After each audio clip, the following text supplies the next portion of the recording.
Welcome back to the Diet Doctor Podcast with Dr. Brett Scher. Today I'm joined by Dr. Nasha Winters.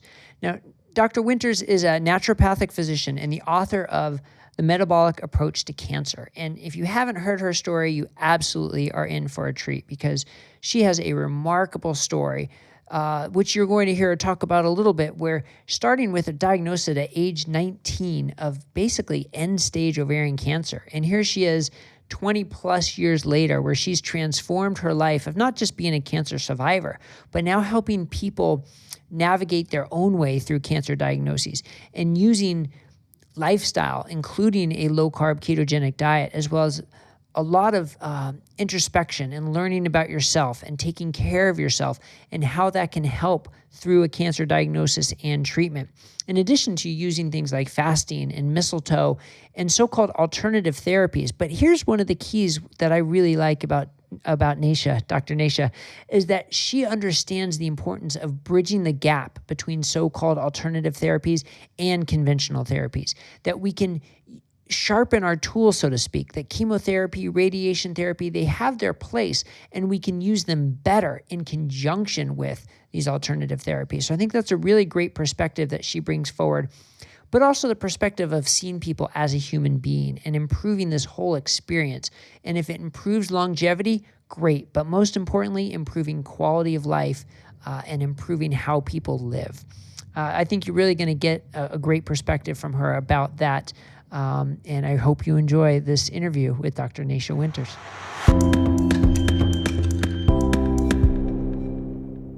Dr. Nasha Winters, thank you so much for joining me on the Diet Doctor Podcast. Great to be here with you again. Yes. Wonderful. Now, you have such a remarkable story that I know you've told many times, but it's worth telling again just because the power of the story and what it means for you and how you've helped transform the lives of so many people. So, I mean, if I can set the stage to get started right away, I mean, you were age 19, which is a time where most people don't think about their health at all, right? You're thinking about your life and everything that's going on and your future. And then you're given this diagnosis of stage 4 ovarian cancer at age 19 and basically given 3 months to live or something like that. And I mean, it's you can't overstate how that transforms someone's life and how that impacts someone's life. So tell us kind of, if you can, summarize what was going through your mind at the time and how it's put you on your path that you're on now. I do tell this story a lot, but it helps kind of distill it down for me and remember components of it, because at a time, like you said, at that age where most of us are in our lives, we're not thinking about our future. I mean, we think we're immortal. Right. We are so not concerned about, we're so living in the moment of other things and trying to just inhale life in such a profound way.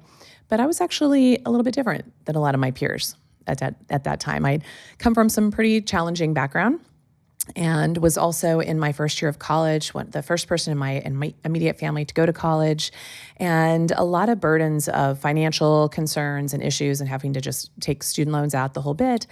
But I knew what I wanted to do. I knew I was interested in medicine. That was definitely always on my path, even from a young age. But I had been basically sick for my entire life and didn't even realize it. It's that concept of sort of the lobster thrown into the cold pot of water and boiled on the stove without realizing until it's too late that, oh God, this has taken my life. That was me. That was sort of my background. A lot of health issues from a young age, digestive, lots and lots of skin issues, lots and lots of hormonal issues. And so everything for me just sort of, that was my norm. And so by the time it felt abnormally unhealthy, I was so accustomed to even writing it off myself, like, oh, it's just kind of part of my digestive pattern, or too much information for your listeners, but it's like my doctors told my mom that pooping once a month was normal because that was my normal. Once a month? Right? Oh, yeah. And so it was like, so digestive changes didn't really dawn on me. And a lot of the symptoms of ovarian cancer are very much starting in the digestive arena. And so for me, it just seemed like more intensity of the same that I'd experienced my entire life. So by the time I was ending up in and out of ER for almost a year, well, about 8-9 months, they just kept sort of saying it's IBS or it's polycystic ovarian syndrome or it's endometriosis or it's ectopic pregnancy. I'm like, well, that would be very difficult to do at this time. Like there was all these things they were throwing at me. And then basically they started treating me like a histrionic, crazy patient and that it was all in my head. So they started down the road of more drugs to treat that, which I had terrible adverse reactions to, every pharmaceutical for infections and pain. And I was just a living pharmacy at that point. And by the time I had a visiting doctor who came on staff, who happened to decide to take a little deeper look into what was going on, probably because he had a 19-year-old daughter. And I think he had a little compassion in a way that the other doctors who'd seen me week after week, month after month had lost, which I think is something important for all doctors to remember. That's a great point. Yeah, big one. Because we all kind of get our judgments in the medical profession for sure. Right. And this man saw me with fresh eyes and did the testing and shocked him, as well as him telling me, which I felt the need to comfort him, that basically it was too late and that I was in end-stage organ failure. That time I landed in the hospital, terrible oxygen, my oxygen levels were in the 70s. I was in kidney failure, liver failure. I was in tachycardia. They weren't sure they could stabilize my electrolytes. I was terribly, terribly malnourished. I had severe ascites, which everyone else just told me I needed to eat less. And in this arena because they thought I was gaining weight, even though my legs were sticks and my arms were sticks because I was terribly sarcopenic, muscle loss, the whole bit.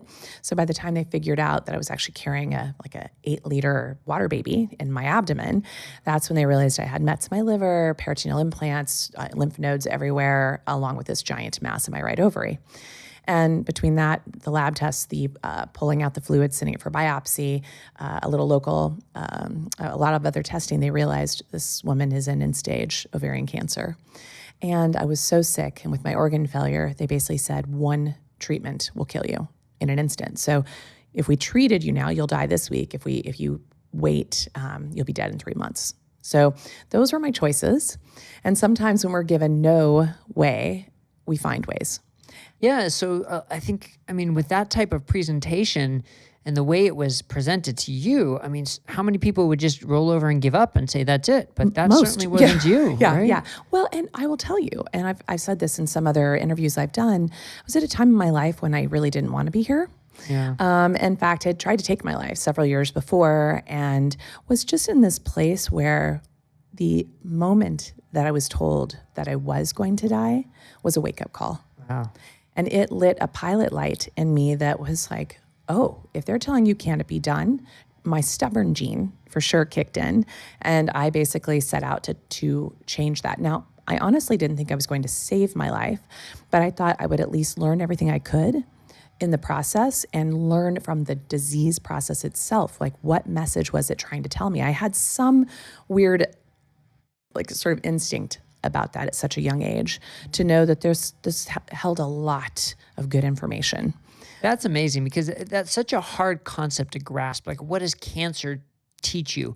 What gift did cancer give you? On the surface, it sounds ridiculous. It's cancer. How could it be a gift? But when you dig deeper, and for you to have the insight as a 19-year-old to sort of learn from that is really impressive. It shows, I hate to say it, but you were the right person to sort of be in this position to overcome it and transform your life from it. Totally. And, my mom, like the people who knew me as a kid, I was always sort of coined the outlier of everything, sometimes good, sometimes bad. Right. But I think that having a little bit of that, I don't really run with the flock, was a gift as well. And my mom has that same gift. She was 3rd grade, I think, living in Coldwater, Kansas, a tiny town, when she read the book On the Road by Jack Kerouac and decided she was a beatnik.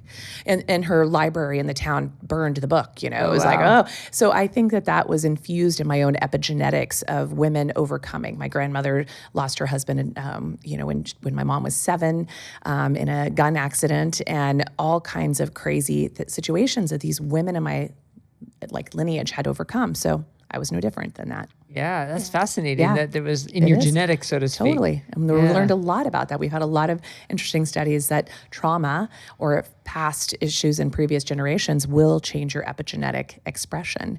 And so we didn't know that, in 1991, that concept hadn't started to show up yet. But what we did know in 1991 was the emerging field of something called psychoneuroimmunology. Mm-hmm. And I was a dual major in school at that time for biology and chemistry, on track to go to medical school. And I shifted my degree from that to a major in psychology with a minor in biology, just knowing my own psychology and its impact on my biology. And at that time, the work of people like Candace Pert and Bruce Lipton were really coming to the forefront. And we were starting to get the science and the data to back that our thoughts, our traumas, our experiences change our immune system and change our physiology in a profound way. Wow. Yeah. Yeah. Right. So this emerging field saying is not all about the biology, but there's a body-brain connection, which is really interesting. And I want to definitely get into more. But so more along your timeline, I mean, somehow, not to fast forward through too much because I know there was a lot going on there, but you're able to recover from this. You're able to learn more about it. But you also started to learn about cancer being a metabolic disease rather than sort of a genetic disease or this two-hit theory. And so I want you to describe that a little bit more, because the approach that we take for what cancer is can really frame what we can do about it, both for treatment and prevention. So tell us about the difference between it's your genetics or it's a metabolic disease, or is it a combination of both?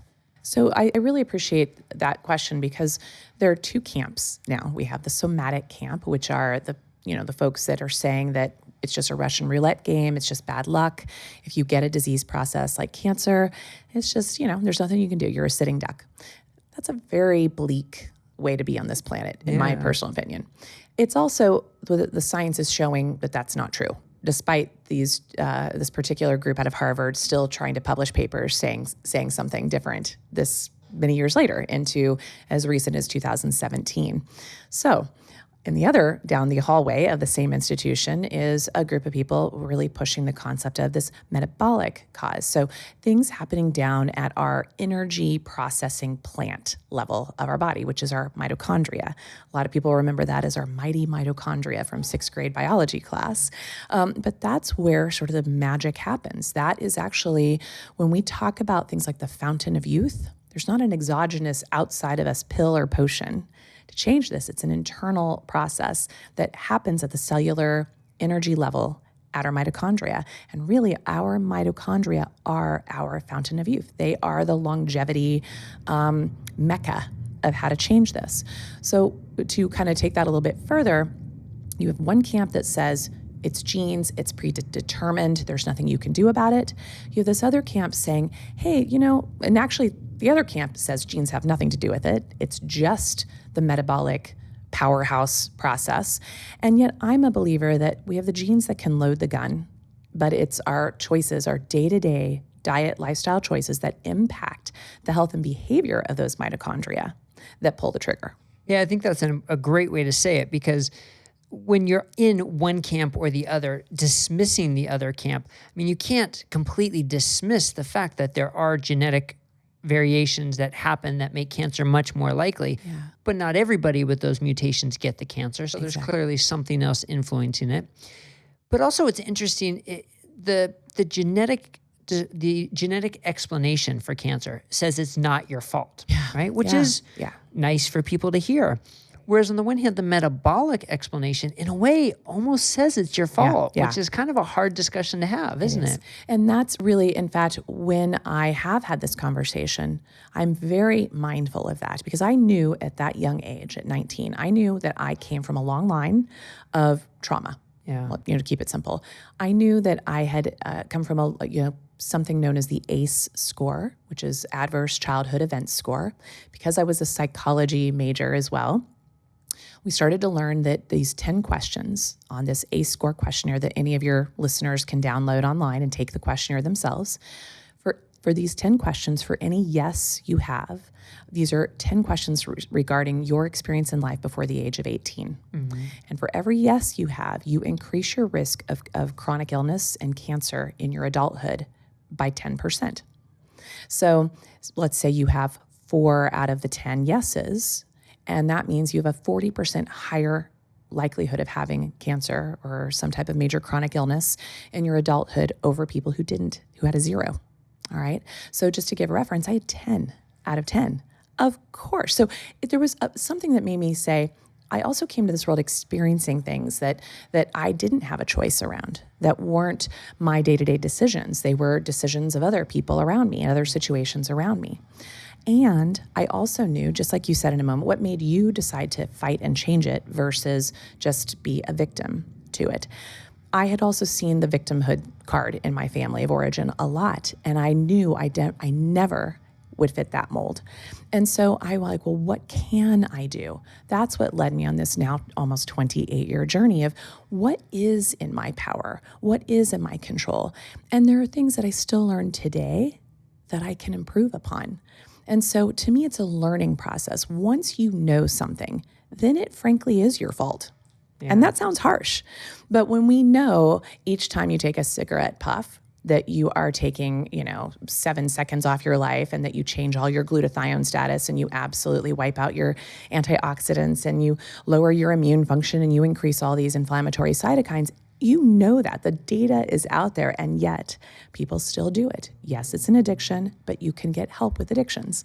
So it's that type of thing for me. I learned processes for myself that gave me the power to know why, and then to implement something to change the course. And that's what I try and teach people that you didn't know. Like, I didn't know about body care products that were endocrine disruptors. I didn't know that vitamin D was critical. I didn't know that being a fast food, junk food vegetarian was actually harmful to my health. I thought I was actually doing something good for my health and the planet. Yeah. There were so many ahas that I learned in this time. It didn't happen overnight. Like I said, I'm still learning. So I teach my patients, it's a journey. It's not an event. Yeah. Yeah, that's a great perspective, because when I led with the question that the metabolic approach makes it seem like it's that person's fault. But really, if you don't know any different, then it really isn't. And it's sort of our job to educate people about what the risks are. But when you come down to defining risks, it's difficult, because the study you talked about with the ACE score, Yeah. I mean, those studies aren't causative. Those studies are associative. Right. But it's certainly, if there's an association, it needs to be paid attention to for something like this. And it's hard for the average person to sort of connect the dots too. Yeah. Like, why would a bad childhood event lead to your risk of cancer? That does, on the surface, it kind of doesn't make sense. Yeah. But the study showed an association. So was it something about, the lifestyle you lived, or people who are in those situations tend to eat more junk food or something like choices, that. Yeah. Could be different things, but you can't completely close your eyes to the association. But you didn't learn all this as a 19-and-a-half-year-old, did you? So how were you able to make it through that initial step to get you on this path to learn all these things? First of all, there actually are studies now showing that the ACE scores are more valid than just the association. Oh, really? Based on, we can actually check for HDAC inhibition, epigenetic expression. We can actually do those tests. We can look at physiologic changes. We can look at brainwave changes. So you can see that they have studies that are ongoing for decades at this point in people who've experienced traumas. We can actually see brain mapping changes. So it has gotten down. That's why people like Candace Pert, who's now no longer with us, she was the physiologist looking at the physiological changes of these traumas and stressors on our chemistry, which of course sets up the playing field for a disease process. And then people like Bruce Lipton looking at your microbiology and looking at what it was doing on that level. We've now had studies on the microbiome changes, the brainwave changes. And so really all fields of medicine have dove deep into this question and taken it from association more to, there are some definite causative changes down at the cellular level, which is pretty wild. That is pretty wild. It is. Now, would you admit that's still basically on the outskirts of totally. Medical practice? Yeah, totally. And why the hesitation to adopt it? Is it because it's contrary to the model that exists and people only know what they know, or like why the hesitation to make that more mainstream? Well, I think number one is there's part of that in that the system of medicine today does not allow time for us to dig deep into somebody's psychology and trauma. And even in my book, that the metabolic approach to cancer, there's 10 major facets that affect this, and yet our last chapter is on the mental emotional, because frankly, it probably should be the first approach, but in human nature, that's the scariest and the hardest peak to summit. And so it's not something you dive into unless you really are ready, and unless you have a really good team to support that. And it takes a lot more than the average 7-minute visit that our physicians and PAs and nurse practitioners are allowed with their patients because of a medical system. There's stigma. There's insurance billing. It's not codable in many cases. So there's a lot of reasons, I believe. And there's not a lot of interest to fund studies because you don't really want to give a drug. We try to for these situations, but really they're about mindfulness and changing trauma patterns and changing diet and lifestyle patterns. And those just frankly don't bring in the bottom dollar. Yeah. So, yeah. So if you are someone who has had these traumatic experiences, you can't undo them. So what can you do moving forward to try and decrease your risk of chronic disease? That kind of comes back to how did you figure this out at 19 and how are you still figuring it out at almost, at 48? And so it's an ongoing process of learning. And it's an ongoing process of like each time we learn something new, we apply it.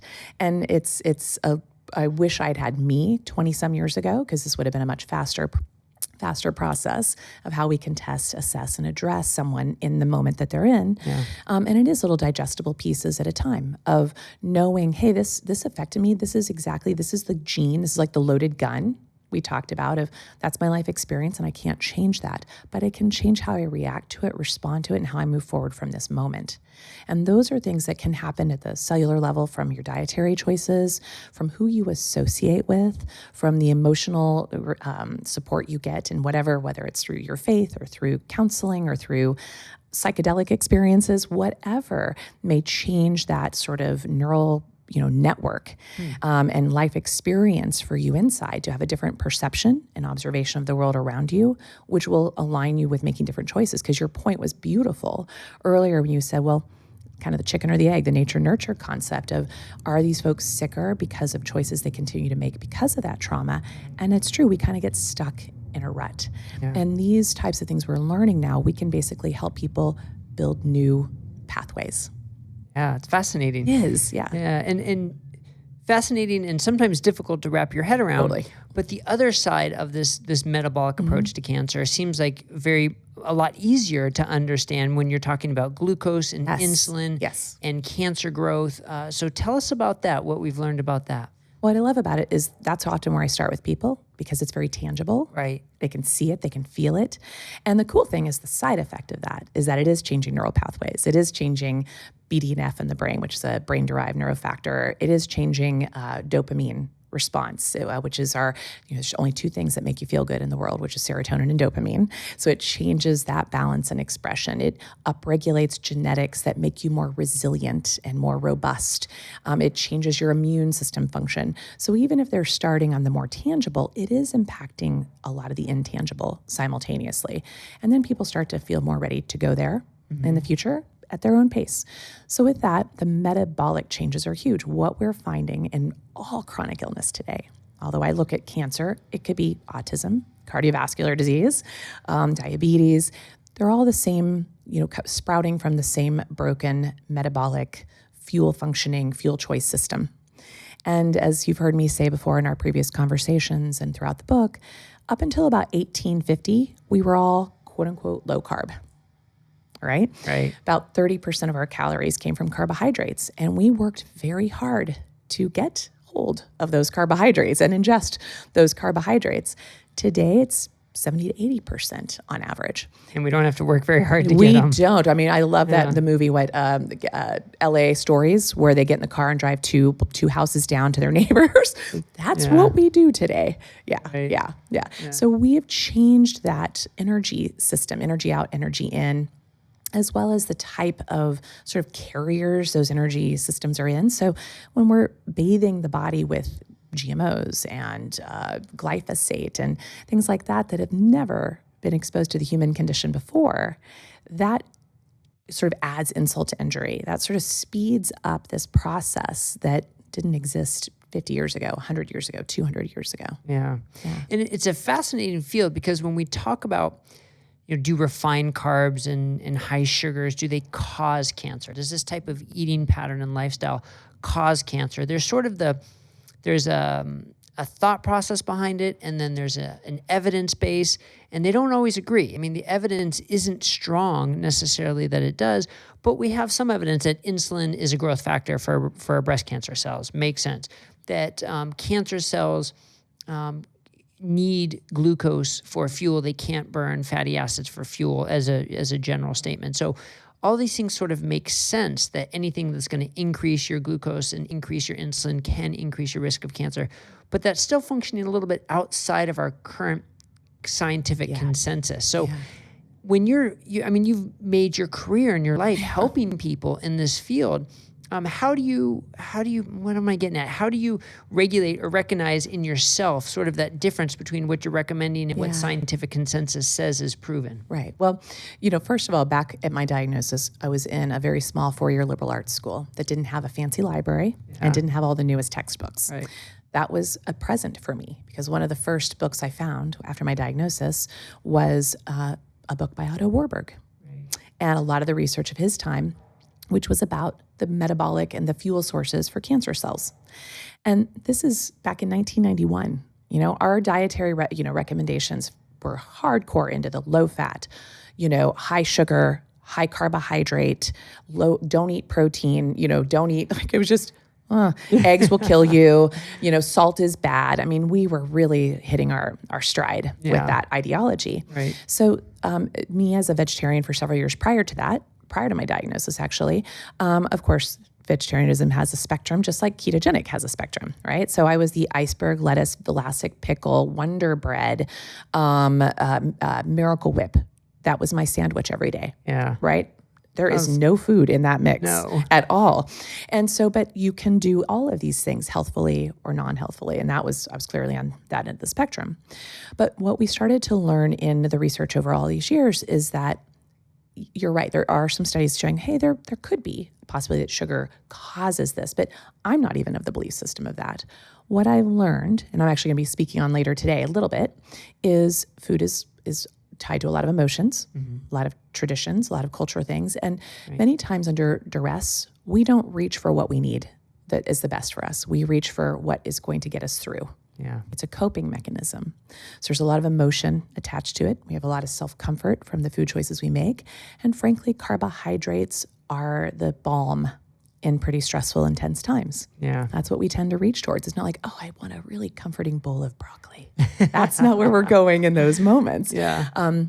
You'd kill for an avocado. Actually, I do that now. So I do kill for an avocado now, but didn't back then. In fact, I hated avocados back then. So there's that side. But what we have learned in a lot, again, just like I was talking about the different camps, the different specializations in medicine and science that are looking at trauma impact on physiology, we're now starting to understand what a high carbohydrate, high sugar, high insulin does in various physiological components of our body. Right. So we know that it lowers IgA and wipes out natural killer cell status for up to 7 hours with just a single teaspoon of sugar. Wow. Okay. We know things like it basically browns us inside. That glycosylated end product does all kinds of damage to our peripheral nervous system.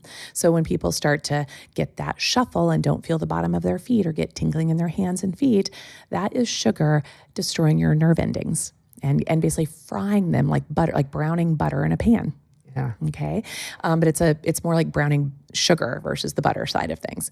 And then we're starting to learn about, oh gosh, maybe it has more of an impact on the brain health than we ever thought. That things like certain brain tumors, when you look at scans, they are super glucose sensitive. They love their sugar. And we're seeing now Alzheimer's is now known as a diabetes 3.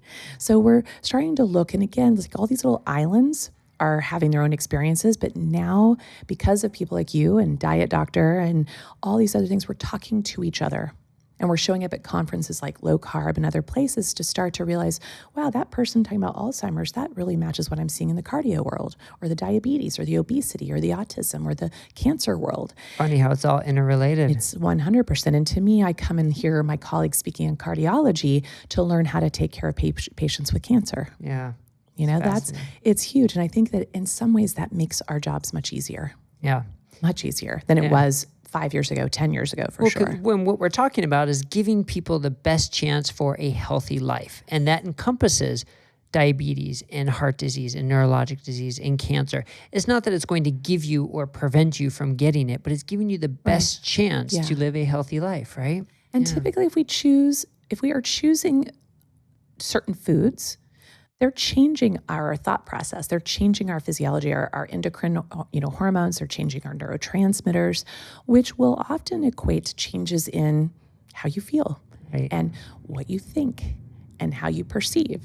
And so that sets you up for a lot of other different choices that are difficult to tease out in a single RCT study. It's just a difficult thing to do. Right. Yeah. Yeah, that's for sure. Yeah. It's a lot of moving targets. A lot. Yeah.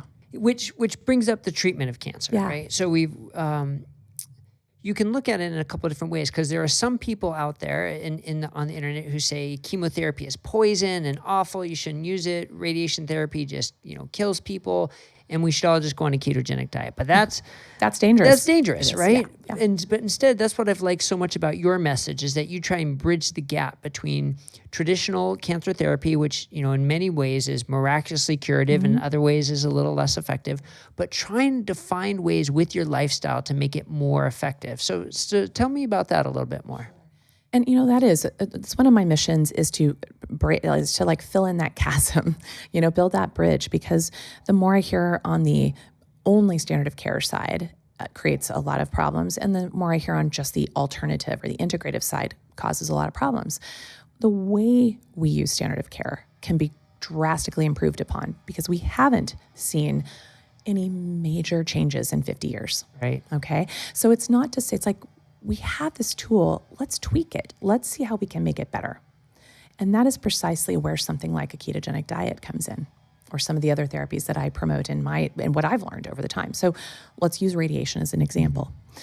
We now understand, and luckily there's even a handful of radio oncologists here at this conference and that have come to previous conferences that put all of their patients on a ketogenic diet prior to starting radiation and ongoing through, and for up to 6 months to a year after. And the reason being is that the literature has shown us, the studies have shown us that patients who have elevated insulin and elevated glucose have basically desensitized their cancer cells to the radiation and increased sort of the scatter and the damage to the healthy tissue around the tumor. So we've shown this. We've been showing this since the 1980s. Really? And yet the conversations are not being had with the patients. No. Outside of a very small elite handful of radio-oncologists that are making waves now, thank God. Because to me, it should be standard of care that you assess the insulin growth factor, the hemoglobin A1C of all of your patients before initiating radiation therapy. Because frankly, you're wasting their time and yours, and increasing secondary cancers, increasing progression and recurrence of cancers, and basically negating any good effect of the radiation at all when insulin is still surging through the system. Wow, that's interesting. So, and again, it's the sort of the disconnect of the evidence, that we don't have the outcome trials proving it, but we have a mechanism that suggests it should work. Exactly. Yeah. And that's where when we take that, it's not to say that radiation is bad, but when we can basically harness it in a different way, you can focus it. You think about using the ketogenic diet like the Trojan horse that carries the radiation to its intended target and has a much higher, we have studies showing it has a much higher kill rate of the tumor cells and a much less recurrent rate, and definitely a much less recurrence of a brand new cancer, because radiation is a known carcinogen. It's a known carcinogen, right? We're using a carcinogen to treat a cancer. Exactly. Right. And so, that's the place where you can make these standard of care therapies work much better. We're seeing similar evidence in the realm of, say, fasting with chemotherapy. Right. And thank God for people like Walter Longo, because we've been saying this since the 1920s, that this is the way to go. Yet also in the latter part of the 1920s, doctors started freaking out about already starving patients, because they didn't understand cachexia. Right. They didn't then, they don't now. So define cachexia for us, because this is important. Yeah, so cachexia is a concept of it's actually defined as metabolic muscle wasting. It has nothing to do with calories. Yeah. Has nothing to do with caloric intake. And it's fueled by two things: inflammation and sugar. Actually, a third secondarily, but I think it's more of a response, which is angiogenesis, which is new blood vascular growth. But ultimately, when we eat a high carbohydrate diet, or even still a quote unquote normal carbohydrate diet in that moment, it can stimulate more rapid metabolic weight loss through muscle wasting. And so what happens is it basically stores up the fat and breaks down the muscle for a preferred fuel source. And the irony is, if you feed it more ho-hos and ding-dongs and high sugar smoothies and milkshakes, which the American Cancer Society suggests that you do. In fact, their number one recommendation is things like cookies, ice cream, angel food cake. They have their list of top 10 foods to eat, and they're all highly processed, high sugar, high carbohydrate laden foods. So on the surface, it seems crazy, but their rationale is you need your strength. Right. You need your fuel and your calories to get you through this. Because let's face it, I mean, it's a difficult time, and frequently people are nauseous. People don't want to eat, so just get any food in that you possibly can. Yeah. But where does that break down? I love it. So that's where people like Dr. Longo have come along and said that probably our biggest benefit of chemotherapy is the fact that it makes people so bloody ill that they can't eat. Wow. Right? Interesting That's perspective. I know. And so I've seen that time and again. And what he was able to show was patients who fast for 2 days before, the day of, and 2 days after. So for a 5-day total around their chemotherapy, they don't need the prodrugs. They recover much quicker.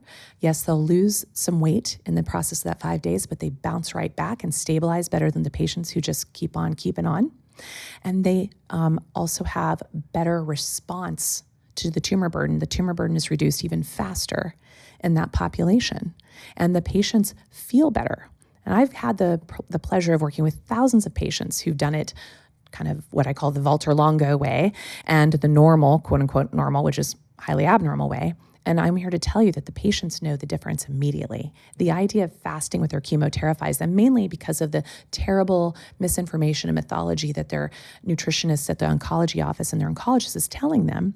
So they're terrified, their families are terrified. But when they trust and lean into the process and start to understand, this is a metabolic, non-caloric process that will be stabilized with a proper amount of protein and fat and a reduction in carbohydrates or even no food at all. Yeah.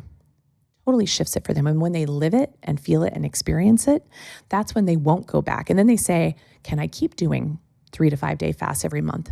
And people like Dr. Walter Longo say 6 months post chemo or radiation, people should be doing a 3 to 5 day fast every month just to clean up from the damage of the standard of care treatment, and can lower rate of recurrence and progression at that point. And he, as well as others, say for folks who've never had cancer, that maybe a 5 to 7 day fast once to twice a year will be your sort of gateway to longevity. Yeah. Ongoing. Yeah, it's interesting how fasting plays into it. And if you get into the mindset of a patient who's newly diagnosed with cancer, which Overwhelmed.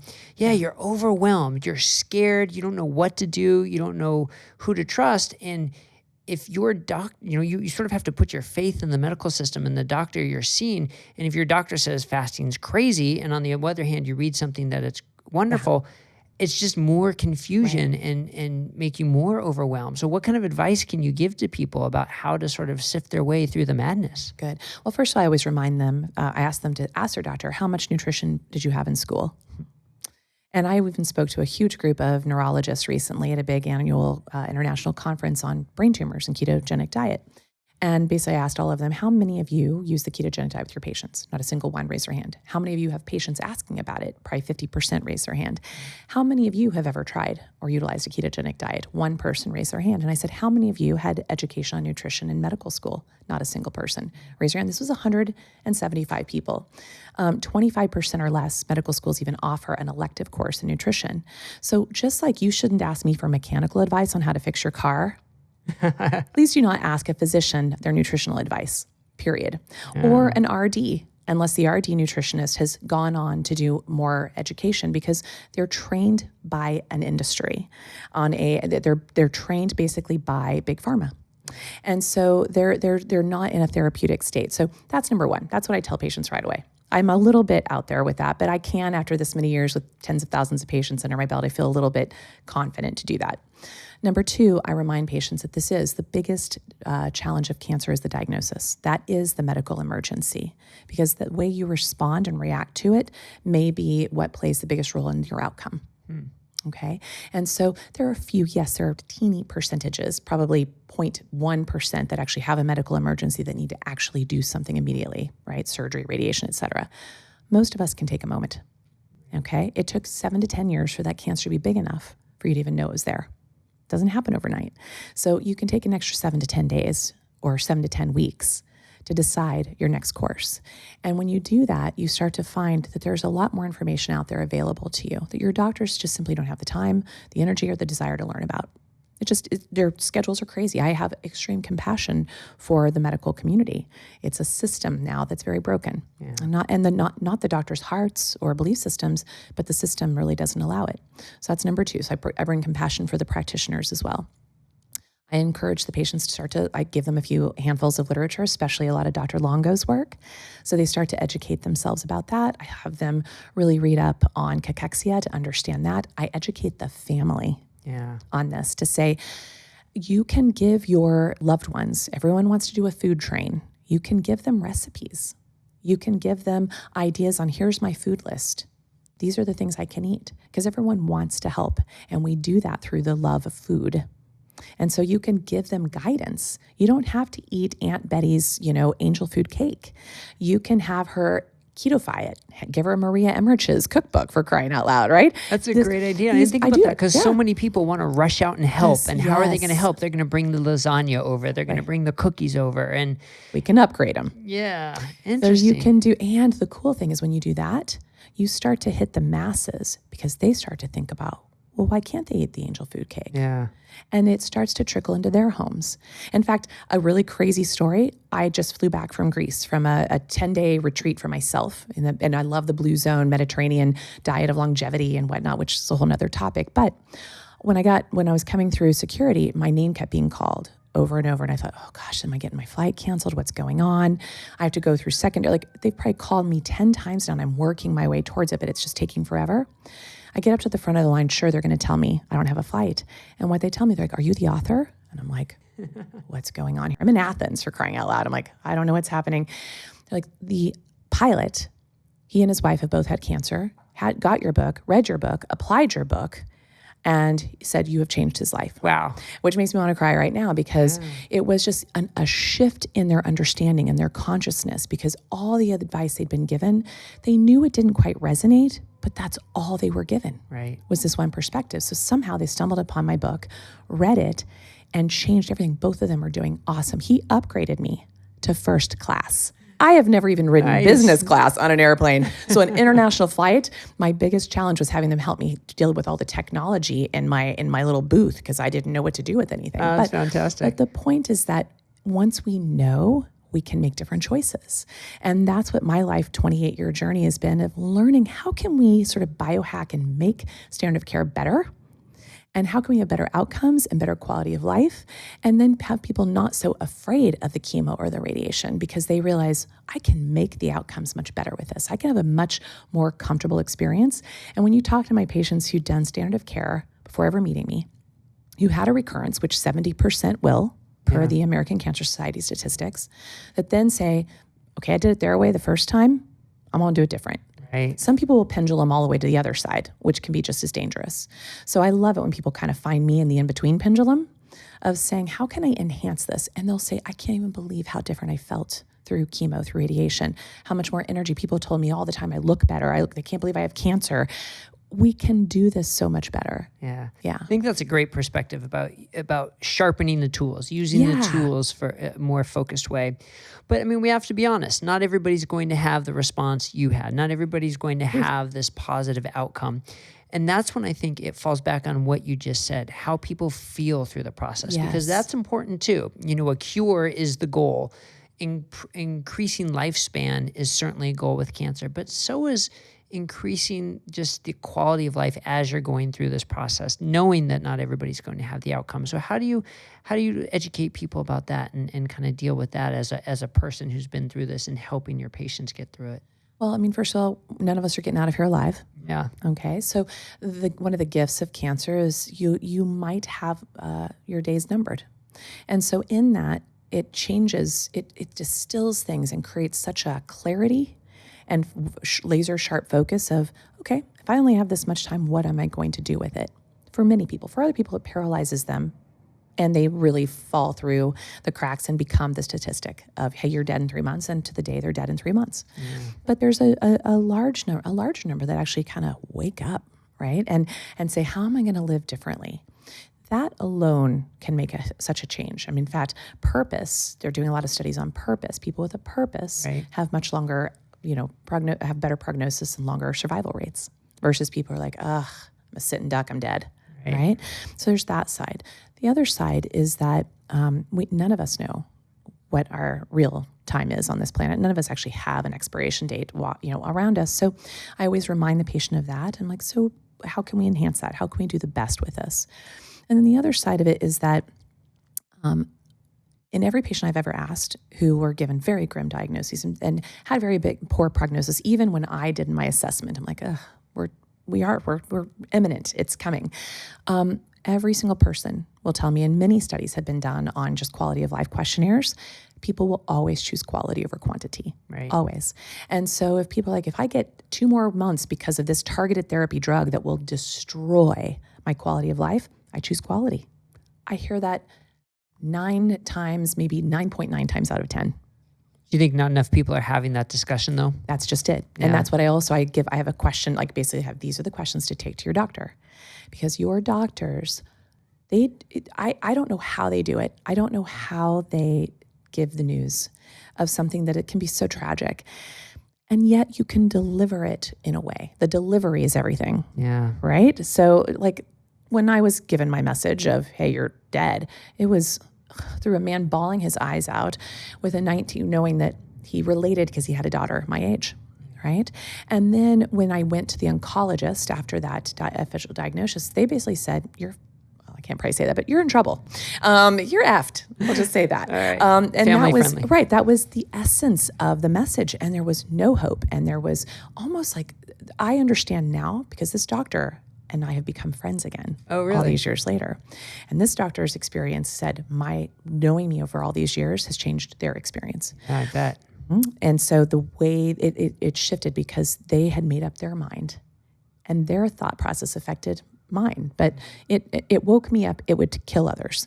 And so with that information, again, comes choice. And that's where I tell people, take a breath. On my website, I have a free little handout for people that's like 5 steps to do what to do when you're first diagnosed or have a re-diagnosis. And it really walks people through, first breathe. Second of all, turn off Dr. Google and go inward. Don't start to talk to everybody because everybody's well-meaning advice can often be more detrimental than good. Yeah, that's interesting. I think I was lucky not to have Dr. Google in 91 and not to have all the information that's out there today. It actually helped me stay focused on what I needed. But today everyone's got my cousin did this and it cured him, and this person did this and it cured them. Like, there is no one way. Yeah. We are all biochemically, epigenetically, emotionally individual, and we all need different things at different times. For some people, it may be a full-on standard of care with no regards to any additional support. For others, it may be nothing at all. For others, it might be fully alternative. But in what I've experienced, this center point of bringing the best of both worlds into play has seemingly had the best outcomes. Where the funding for studies will come from, I don't know, but we're working on it. Our next step here is actually a build out of a huge project of a private-owned hospital that's 100% under a research arm. Wow, that's ambitious.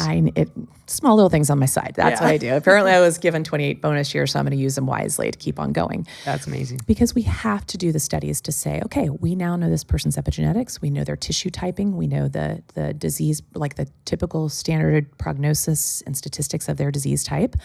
We know therapies that have shown to work, therapies that have shown not to work. We're starting to get clues of the pathophysiology of how we can address it.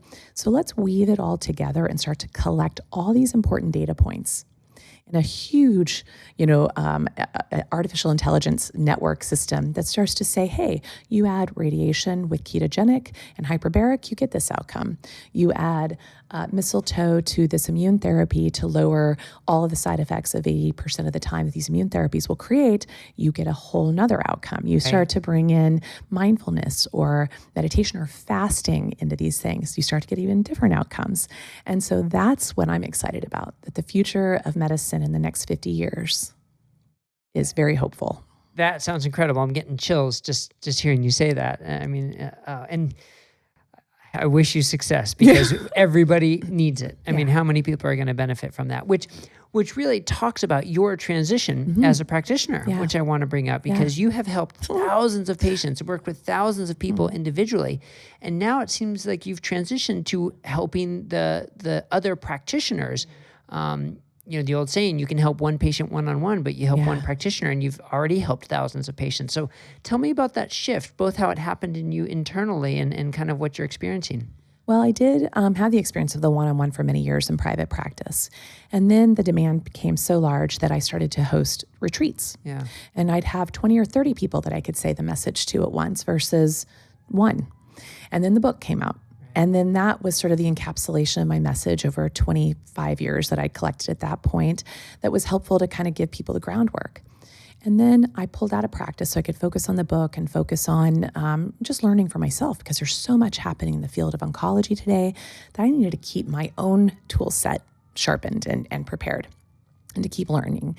I also travel to clinics and hospitals all over the world that are doing things frankly, the U.S. is at least 35 years behind. Germany, we're that far behind Asia, Southeast Asia, what they're doing with even radiation. I mean, there's so many things that we are way behind because we have a system that it takes an average, as a study that came out in October 2018.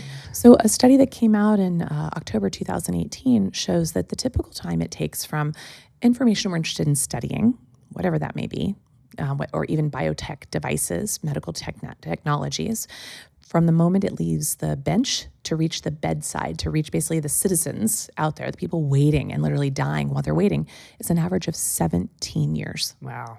17 years. That's staggering. It is staggering. And so, frankly, I have so many patients like, I'm not interested in waiting. Do it.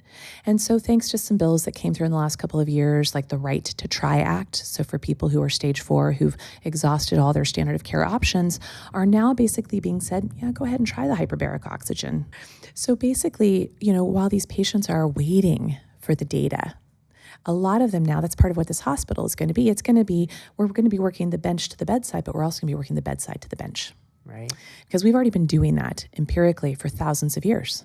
And now we're starting to study why certain Ayurvedic herbs worked, or Chinese medical applications worked, or fasting techniques worked. We're now doing studies of things that we've actually been utilizing successfully for, in some cases, thousands of years. Yeah. Right? And so we can do better. We can also change our research in a way that says, well, let's do good medicine. Let's do scientifically not proven, but scientifically informed medical care. So we're basing things on other things we've learned that we can say, hey, that makes sense. Let's see what they do together.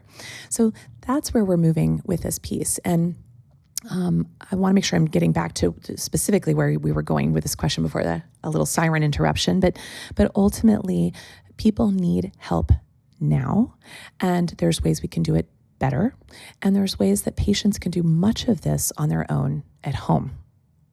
Right. And so that's the case, is that we're now coming up with some good standard testing, tissue testing, molecular profiling, things like liquid blood biopsies is starting to change the face of medicine as we know it, especially in the oncology world, that we don't have to give everybody the standard of care. We can actually move more to precise care, saying, hey, you might have breast cancer, but your sort of fingerprint of your breast cancer looks different than this person's. So we can treat it differently and I'll have a better outcome.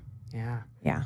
Well, I mean, your approach is remarkable, and it's one thing to help individual patients, and it's another thing to then want to expand your scope so much, and then another thing to go further and also help with the research. I mean, you're really hitting it on all three levels, and that makes you remarkable for what you're doing. So I want to thank you for all your work and the impact you're having on people, but also bringing it back to sort of the rational side of things. Let's not get carried away. Let's not overspeak what we know. Right. But let's use things in a reasonable, a safe, and a rational way. And I think that's such an important message. It's huge. And again, that's kind of, I'm remembering now where we were going with this, of the one-on-one was great. The retreats impacted this. But what were happening after these retreats is now I had 20 or 30 people going back out into the field saying, I learned all this information, help me apply it to their practitioners. And the practitioner's like, I have no idea what you're talking about. Yeah. What is this? So the bottleneck began to be through the practitioners. Some flat out saying, hey, that's BS, or that doesn't exist, or or just close my eyes to it and can't deal. I don't have time for that. I don't know what to do with this information. That's where we are right now, is in this crossroads of now there are physicians, because their patients are demanding it, saying, I need to learn this stuff. Yeah. So that's where I'm doing my approach. As these are falling off my head. My approach now is with teaching doctors how to test, assess, and address each patient as an individual, and how to enhance their standard of care outcomes and help them deal with any side effects and help with disease prevention and of recurrence. And so that's where I've been focusing my care now, but even that is filling up. So now I'm starting a process of training larger groups of physicians at once, kind of in a forum online. That's getting ready to start early 2020. And then eventually we'll have a hospital where physicians can come from all over the world in a research environment, teaching hospital environment, to learn this in real time, speaking with the experts in all arenas of medicine, because this hospital will have radiation done better. Yeah. Chemotherapy done better. Wow. Targeted therapies done better, because we're going to be testing and assessing every single patient before they start any of their treatments to know what is the possible best course to start and how do we change it as we go along, and then follow them for years to come. Well, I hope I never need it, but if I do need treatment, Right that's on. that's where I want Right it on. for sure. Good. Gosh. Well, if a patient or a physician or even like a hospital administrator yeah, wants to totally. learn more about this, where can you direct them to get more from you? Great. Well, right now you can find me on drnasha.com, drnasha.com. That has tons of information. We have tons of podcasts. In fact, your nice original podcast is on there. Lots of information, research, things that I like to kind of collect of a few of my favorite things. There's also that little 5 free handout on 5 first steps to a diagnosis that's there for you to take as well. Then you can follow me on all the typical social media, Instagram, Facebook, LinkedIn, Twitter, all those crazy things under Dr. Nasha, Inc., or the metabolic approach to cancer. You can find that in my book, information there. And then for the hospital, check out the Believe Big Institute of Health. If you just go to the believebig.org website, there's a link there for the Believe Big Institute of Health, which is in its process of coming together. Wow. That's our working title right now, because that's the entity in which we're starting the funding of the process. But these are the same people that started the Hopkins trial on mistletoe. They found philanthropic monies and donations to help fund a trial that was otherwise never going to receive funding from NIH or other outside resources. And it's into its 3rd year and incredibly successful. The use of mistletoe in cancer patients, stage 4, end of life, that were otherwise not given any other options. And they're now seeing some pretty extraordinary things. I can't wait for the data to be published. Wow. Yeah. Well, thank you for your passion Thanks. and for all your work. And thank you for taking the time to join me on the Diet Doctor podcast. So amazing. And thank you. I love that you've made this transition, and Diet Doctor is an incredible resource. I agree. Well, thanks. Thanks. All right, you have a great day. Thank you.